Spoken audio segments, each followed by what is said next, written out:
और एक बड़ी खबर इस वक्त आ रही है, केरल के एर्नाकुलम में धमाके में 20 लोग घायल हो गए।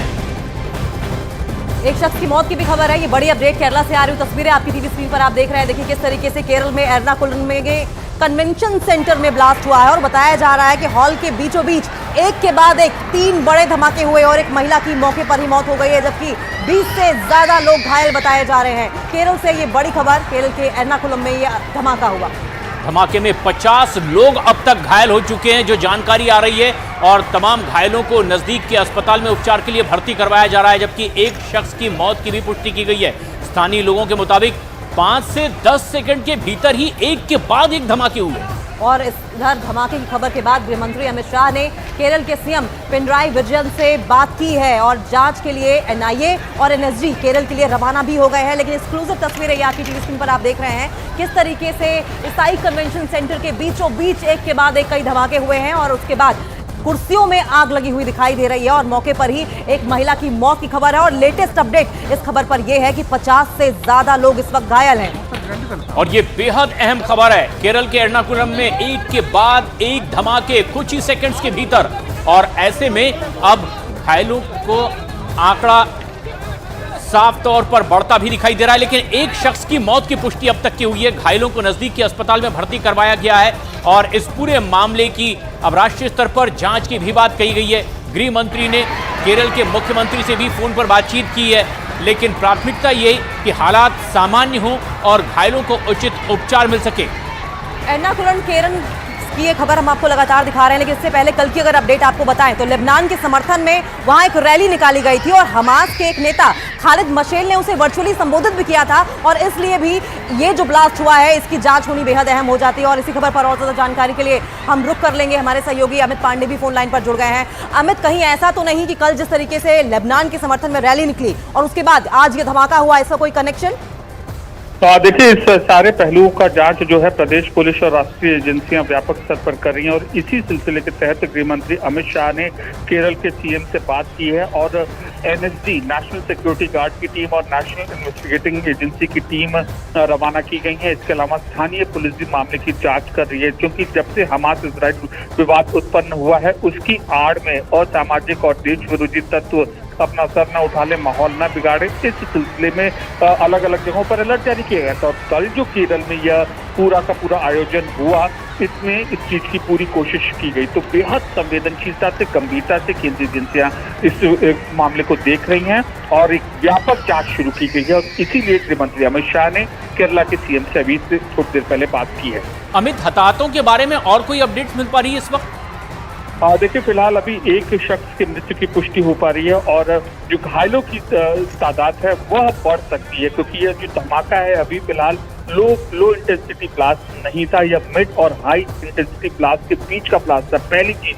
दूसरा, इसको जो अभी तक प्लान किया गया था, इसको एक नियोजित साजिश के तहत किया गया था, ऐसी प्राथमिक जानकारी ये सामने आ रही है। तो अभी इन सारी एजेंसियां यहाँ पर पहुंचने, विस्तृत तफ्तीश इस मामले में शुरू की गई है, लेकिन ये बात तय है कि माहौल बिगाड़ने की और देश विरोधी तत्वों की इस पूरे के पूरे वारदात में साजिश के अभी तक के सबूत मिल रहे हैं। अमित, गृह मंत्री अमित शाह ने इस धमाके को लेकर तो सीएम पिनराई विजयन से बात कर ही ली है, लेकिन कल जो रैली निकाली गई लेबनान के समर्थन में, उसको लेकर बीजेपी लगातार कड़ी कार्रवाई की मांग करती रही है।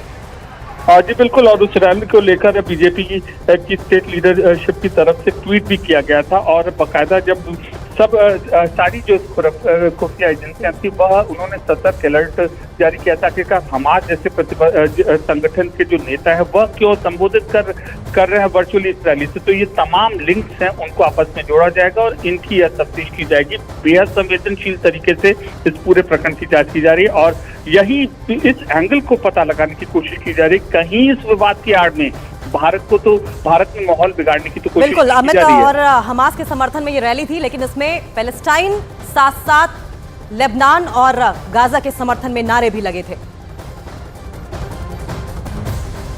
ऐसे में केरल में हुए धमाके को लेकर के गृह मंत्री अमित शाह ने केरल के सीएम से फोन पर बातचीत की है। एनएसजी और एनआईए की टीम केरल जांच के लिए रवाना भी हो चुकी है। एनआईए की 4 सदस्यीय टीम रवाना हो गई है। स्थानीय पुलिस के साथ एनआईए और एनएसजी की टीम अपनी जांच करेगी।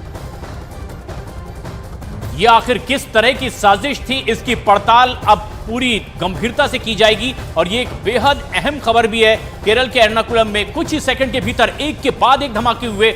एनआईए की टीम घटनास्थल पर पहुंच चुकी है। एनएसजी की टीम भी स्थानीय पुलिस के साथ मिलकर इस पूरे मामले की गंभीरता से जांच पड़ताल करेगी कि आखिर ये किस तरह की साजिश थी। अमित हमारे सहयोगी लगातार हमारे साथ बने हुए हैं। अमित, अब जिस तरीके से इस्लामिक कट्टरपंथी आतंकी संगठन हमास के हमले इजराइल पर हुए, उसके बाद कुछ लोग उसके समर्थन में भारत में दिखाई दिए। क्या शुरुआती तफ्तीश में यह बात सामने आ रही है कि उसी से जुड़ा मसला और उसी लिए ये एक बड़ी वारदात भी हुई हो? देखिए, केरल ये जगह बहुत महत्वपूर्ण है। एर्नाकुलम केरल, इससे पहले भी जो आईएसआईएस के ऑपरेटिव थे या पीएफआई के ऑपरेटिव थे, उनकी गतिविधियां, उनका केंद्र केरल में ही पाया गया था। और कई मामले ऐसे हैं एनआईए के जो केरल आईएसआईएस मॉड्यूल से जुड़े हुए हैं, जिसमें कई लोग गिरफ्तार हुए हैं चार्जशीट दाखिल की गई। तो उसके बाद अब जब हमास इजराइल विवाद सामने आता है और हमास के समर्थन में जो नेता वहां पर संबोधित करता है और उसके बाद यह वारदात होती है, तो इस पे साफ तौर पर अंदाजा लगाया जा सकता है कि किस तरीके से जो देश विरोधी तत्व है वो कैसे सक्रिय यहाँ पर और कैसे माहौल बिगाड़ने की कोशिश कर रहे हैं। और अब ये पता लगाने की यहाँ पर केंद्रीय एजेंसियों द्वारा कोशिश की जा रही कि कैसे यह पूरा विस्फोटक आया है, किस लेवल का ब्लास्ट था। ये लो मीडियम ब्लास्ट नहीं है, प्रारंभिक जानकारी ये आ रही है। मीडियम लेवल से हाई लेवल जो इंटेंसिटी ब्लास्ट है उसके बीच का यह धमाका है। और इसका जो मकसद था ज्यादा से ज्यादा जान माल को नुकसान पहुंचाना और वहां के माहौल को यहाँ पर अव्यवस्थित करना, डिस्टर्ब करना, ये उसका शक था। तो एक विस्तृत जांच यहाँ पर शुरू की गई है और बाकायदा एक बार फिर केरल में ही जो मॉड्यूल है उसने अपनी सक्रियता। केरल में इस धमाके के बाद अब होम मिनिस्टर एक्शन मोड में है। एनएसजी की टीम मौके पर पहुंच चुकी है और ऐसे में जबकि एक बड़ी घटना कुछ ही सेकंड के बीच एक के बाद एक धमाके हुए हैं, एक शख्स की मौत की पुष्टि की गई है, लेकिन घायलों का यह आंकड़ा अभी और बढ़ सकता है। लेकिन जिस तरह से इस्लामिक कट्टरपंथी संगठन हमास के हमले के बाद यहां उनके समर्थन में केरल में कुछ लोग दिखाई दिए और उसके बाद एक के बाद एक धमाका, एक शख्स की मौत। अमित हमारे सहयोगी लगातार हमारे साथ बने हुए हैं। अमित से लगातार हम अपडेट्स ले रहे हैं कि किस तरीके से वहां पर ये बम धमाका हुआ है और कैजुअलिटीज कितनी है। लेकिन अमित, जिस तरीके से कल यूएन में आतंकवाद के खिलाफ इंडिया ने एब्स्टेन रह के अपनी बात साफ कर दी है कि वो आतंकवाद के खिलाफ खड़ा रहेगा, उसका साथ नहीं देगा, यही रणनीति केरला में भी दिखाई देगी? क्योंकि यह एक आतंकी वारदात और किसी भी देश की अस्थिरता और जो धार्मिक भावना का जो ढांचा है उसको यह बिगाड़ने की ये कोशिश है। ठीक इसी तरीके से अगर आप देखेंगे कि आईएसआईएस ने आतंकी घटनाओं को यहाँ पर ये अंजाम देने के बाद, चाहे कर्नाटक हो, चाहे केरल हो, चाहे तमिलनाडु हो, अलग अलग ट्रेन के पास धमाका हो या फिर ट्रेन में आग लगने की घटना हो या फिर प्रवीण नेतारू हत्याकांड हो, तो इसमें उन्होंने आईएसआईएस की भूमिका और पीएफआई की भूमिका यहाँ पर सामने आई थी। ठीक उसी तर्ज पर जब केरल में ऐसी वारदात होती है, हमास के समर्थन के नेता का वर्चुअल संबोधन होता है, फिलिस्तीनी के जो कॉज की आड़ में इस घटना को अंजाम दिया जाता है, तो ये अंदाजा लगाया जा सकता है एक बार फिर जो इनका नेटवर्क है, ये आतंकी नेटवर्क को भरने की कोशिश की जा रही है और इनका जो मंसूबा था व्यापक स्तर पर भारत की शांति व्यवस्था को।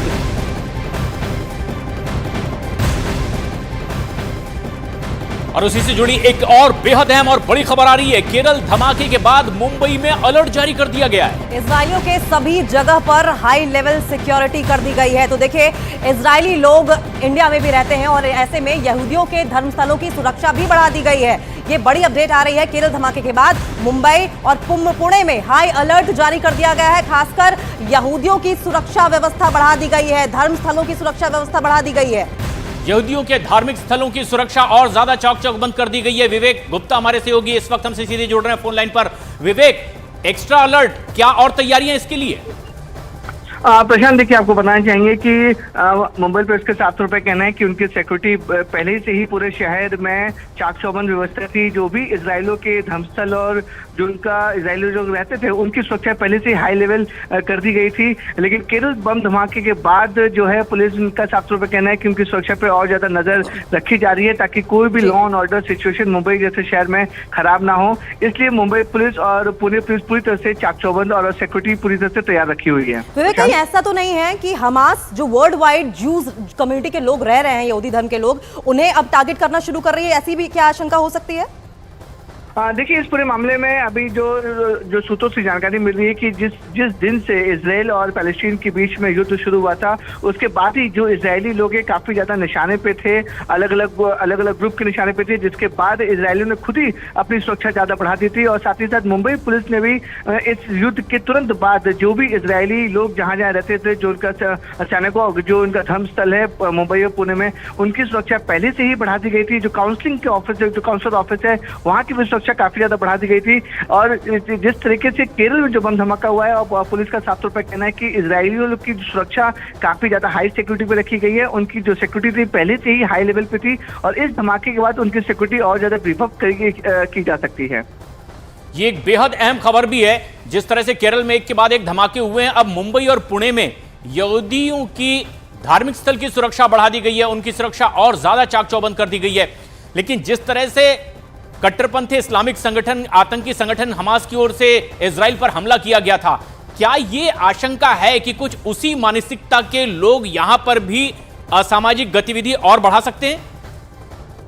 प्रशांत, देखिए, इसको लेकर अभी जो पुलिस उन्होंने ज्यादा जानकारी नहीं दी है, लेकिन जिस तरीके से इजराइल और पैलेस्टीन के बीच में युद्ध चल रहा है और आतंकवादी संगठन हमास के ऊपर लगातार हमले कर रहा है इजराइल, उसको लेकर काफी ज्यादा अलर्ट किया गया। इसके बाद एक बात तो साफ हो जाती है कि भारत आतंकवाद के खिलाफ खड़ा है, और इजरायली लोगों को इस तरीके से सुरक्षा मुहैया कराना, जाहिर तौर पर सॉलिडेरिटी इजराइल के साथ इंडिया की दिखती है।